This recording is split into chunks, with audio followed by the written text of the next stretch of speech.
Alright, so this is a little bit different than the other videos. It kind of can be used with any method, but one thing that we always want to remember is that we are not forgetting our word problems. So if you haven't been practicing those in the assigned homework sections, please make sure that you're doing that before this your end of the week big quiz, which will be coming up on Friday, just like normal, trying to make it feel a little bit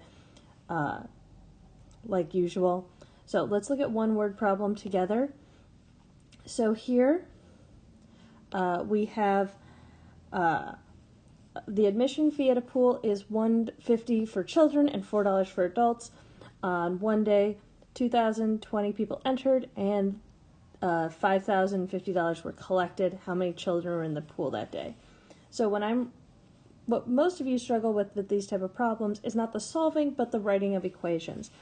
So one thing that's always helpful is you'll notice that there's two separate units, and every unit is an equation. So in this case, we have people as a unit, and we have money as a unit, and those are going to be my two equations. So for people, it's just children plus adults, and that's 2,200. And then for dollars, it's $150 for every child and $4 for every adult, and that's 5,050. So this idea of using the units of the word problem to help write equations can be really helpful. And now once they're written, you can use whichever method you would prefer to solve.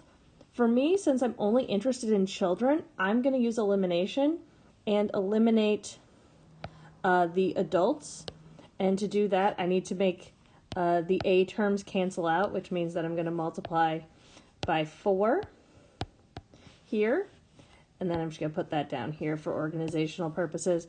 And then I have 4C plus 4A is equal to 8,800. And then I can subtract, which is going to cancel out all the way across the board, which leaves me with negative 2.5C is equal to negative 3,750. I know we're running a little short on space here, but instead of making a whole new slide and erasing everything, I'm going to divide over here, and I get C is equal to 1,500. So 1,500 children attended the pool that day. So whichever method you'd like, just make sure that you're practicing some of these problems as you go.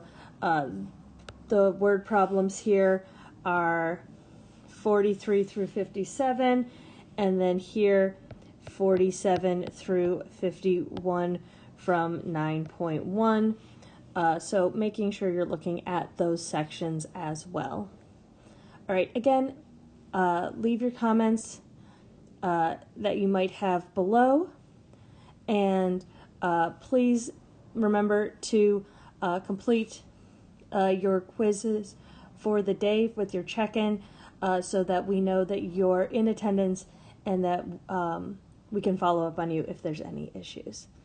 All right, see you later.